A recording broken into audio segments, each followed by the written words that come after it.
What's going on, guys? This is Rob. If you guys enjoy my content, make sure you hit the subscribe button and make sure you hit that little bell so you never miss out on my sexy voice.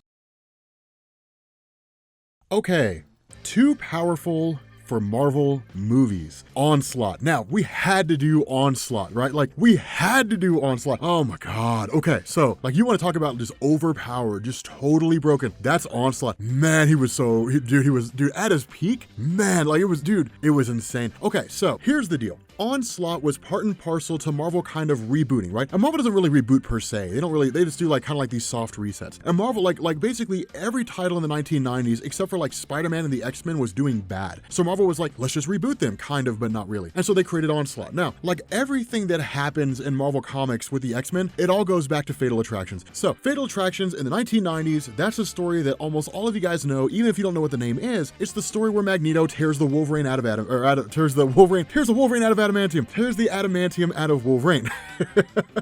And it's one of the coolest moments ever, right? Like, Magneto's got his acolytes and he's doing Magneto stuff and he's like, whatever, blarg, I've got Asteroid M or Avalon or whatever in the hell he called it at the time. And the X-Men are afraid like things are gonna pop off and Magneto's kind of freaking out, because he's like, oh man, humanity's gonna attack us, and humanity's like, we're gonna blow you guys up with nukes and all that kind of stuff. So the X-Men basically travel to go see what's going on, and then like somebody somewhere starts some right? Like they start a fight. I want to say it's like Wolverine. Somebody does something and like just pops off. And like they all start fighting on Asteroid M, and Magneto's like, you know what? I've had enough. I've been taking it easy on you. No more. And then he's like, just to give you an example, and then he like snatches up Wolverine. He rips the adamantium out of his body, and Xavier's like, this is ridiculous. This is enough. Xavier shuts down the mind of Magneto, right? It's just like done. Like literally shuts his mind down and puts Magneto in a catatonic state. That's when you learn for the first time in Marvel Comics that Wolverine actually has bone claws, and that is they're not adamantium. They weren't put in him. They were always there. They were just adamantium coated. So as a result of shutting down the mind of Magneto, what we didn't know, what we found out later, was that Magneto's consciousness entered the mind of Xavier. And Magneto like hates humanity, right? He's just like, man, I hate humanity so much because like all they do is post stupid stuff on Twitter. And so he was really pissed off. And that anger went into the mind of Xavier. Well, Xavier at the same time was getting frustrated with humanity because they just wouldn't coexist with mutants. And this all comes to a head when you end up having like some mutant kid who's shot and killed basically on the doorsteps of the Xavier Institute. And so Xavier's like, all right, and like he finally reaches this tipping point. Well, then like the hatred of humanity that Magneto had merges with Xavier's frustration of humanity, and it creates Onslaught. But it doesn't actually manifest itself. It's just kind of like a personality in Xavier's head. And so like all these weird things start going on, right? Like all these weird things start happening. Eventually, like Onslaught, the Onslaught entity picks up on X-Man Nate Gray, right? Like for those of you guys who don't know who X-Man is, there was a story called Age of Apocalypse. Basically, the son of Charles Xavier, Legion, who you guys should know from the FX series, which is amazing. Legion had this idea that he could basically make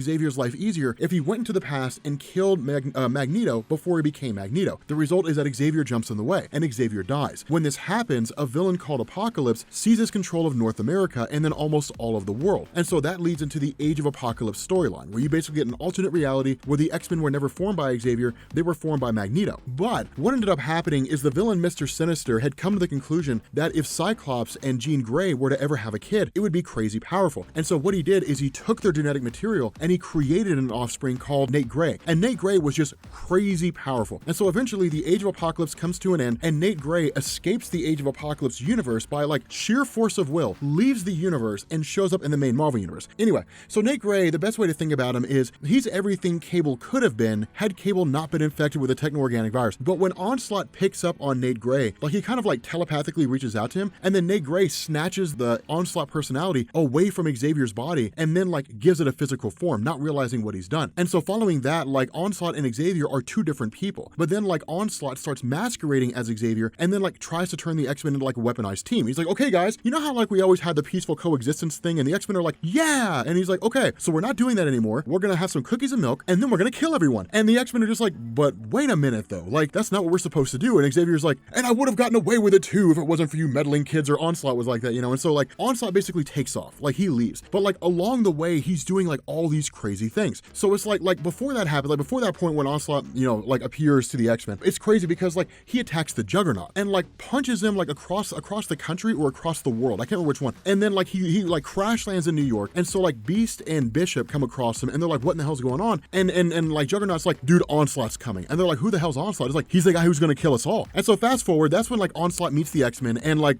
crazy things start popping off. And then Onslaught just starts being a dick. Like he goes to Jean Grey and he's like, hey, I have a secret. And she's like, what's that? And he's like, Xavier's always been in love with you. And she's like, oh my my God, you know, it's just stuff like that, just being an asshole. But nonetheless, so eventually Onslaught picks up on Franklin Richards, the son of Reed Richards and Susan Storm, the reality warping kid. And he's like, this kid has a lot of power, but he also has like psychic blocks that his father put in place so that he could be protected against people like me. That's the reason why Xavier can't just like dominate the mind of Franklin Richards and seize control of him, because Reed Richards put all these mental blocks in place to, one, control Franklin's powers, and two, make sure that he couldn't be manipulated by like a telepath or something like that. And so Onslaught's like, okay, the kid has to let me in willingly. And so what he does is he creates like this little kid persona and like starts spending time with Franklin Richards, like becoming his best friend. And so eventually like he enters into the subconscious mind of Franklin and then absorbs him. And so like now he's got like Franklin Richards reality warping powers. And then he goes after X-Man Nate Gray because he couldn't take out X-Man by himself. So he goes after X-Man Nate Gray with the power of Franklin Richards, and it's just like, you're mine now, and then absorbs Nate Gray. And so then it's just like, okay, so this guy's basically God now. And then he goes and like invades the Sentinel base, takes the Sentinels, and then makes like this giant barrier around like Central Park in New York or something like that. So you have like Spider-Man and the Green Goblin who are basically fighting against these Sentinels. You've got the Fantastic Four, you got the Avengers, and you got the X-Men that are just like,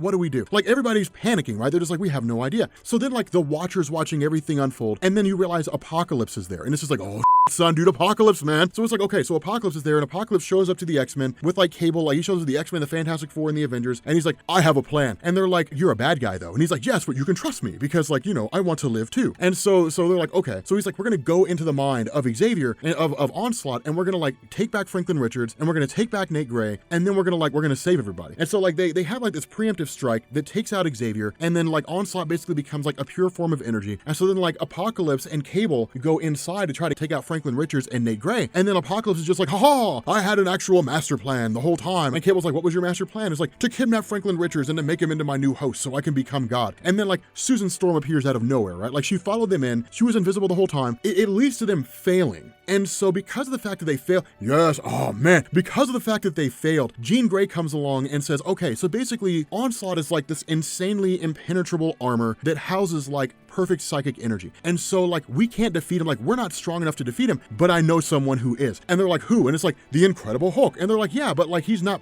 strong though. And they're like, and that's when you end up finding out, like, well, no. What Banner's been doing all this time is like reeling the Hulk in. So we're gonna stop that. So Jean Grey suppresses the mind of Bruce Banner inside the Incredible Hulk. The Incredible Hulk reverts to like a mindless beast of just like unfathomable rage, and then just like runs up on Onslaught and just like rips him apart, right? Just like tears into his armor and everything and reveals the psychic energy, like rips the armor to pieces. And so like all that's left is this incorporeal energy. And so Thor's just like, everybody dive in. So like they all just go jumping in, right? Everybody except for the X-Men, because the X-Men are selling and there's no need to reboot them. So like the Avengers, the Fantastic Four, the let's see, like Dr. Doom, like a couple other people, they all jump into the psychic energy of Onslaught, and then Onslaught's basically defeated when like Nate Gray and Franklin Richards are rescued, and then everything returns to normal. And so like all the heroes who jumped into Onslaught, they're reborn in the Heroes Reborn universe, which turned out to be a universe that Franklin Richards made, you know, just because he wanted them to be alive again. So he walks around with like this blue ball, and then eventually he has to make the choice, and so he resurrects them all. He brings them all from the Heroes Reborn universe back to the main Marvel universe, and then destroys the Heroes Reborn universe. So that's the original Onslaught, right? And then you get everything after that. Now here's the deal: Onslaught could not actually show up in the MCU until you got the X-Men movies. But even if he did, it wouldn't matter. Now here's the thing, man. Like it took a mindless Incredible Hulk to give them the opening they needed to win. If Jean Grey hadn't suppressed the Banner persona, and like the Incredible Hulk version like just ran up on Onslaught and beat the tar out of it and then tore its armor open, they all would have died. Because like Onslaught wanted to like merge all of humanity into like a single consciousness, because hell if I know why. And then like wanted to like spread his influence out into the universe, which he could have done with Franklin Richards' powers and Nate Gray's powers. Like he wanted to do all these weird and bonkers things. That would have happened if it hadn't been for Jean Grey suppressing the Incredible Hulk. So one, like the X-Men have to be in the universe for this to happen, just because you have to be able to have Xavier and Magneto to be able to pull it off. But even then, if you're talking about like a fully powered Onslaught going off against all the superheroes in the main Marvel universe, in the Marvel Cinematic Universe, they would all get crushed. Like they would all be decimated because like they're just too weak. Now, here's the thing. Here's the thing that they could do. Get the Infinity Gauntlet, because like, I mean, Onslaught would be like just like decimated by the Infinity Gauntlet. I mean, it's the Infinity Gauntlet, man. You could use the Infinity Gauntlet or something like that, but there are other caveats. Like they could have characters like Matthew Malloy. You could have the Molecule Man, Owen Reese. Certainly the Beyonder could do it. There's a lot of characters out there that could pull that off. I mean, there's a lot of characters they could use use to defeat him. But like the MCU as it stands now, not a chance. Man, let me tell you something, man, it'd be absolute pandemonium. Like it'd be bonkers. They wouldn't stand a chance. It'd be a bloodbath, man. It'd be like, hey, Tony Stark, so what's going on? Well, you know, Rogers, just Onslaught's here, and so now we're all gonna die. And it's like, well, it's been good knowing you, Tony, even though you were kind of a dick. Like none of them would live. They'd all end up getting killed. It'd be awesome. Like it'd be awesome to see. I mean, it wouldn't be awesome to see him get killed. I mean, it would kind of. I mean, let's be honest, guys. How many of us want to see a Marvel Cinematic Universe movie where like everyone dies? Like that's what I want to see. I want to see it go down. It's morbid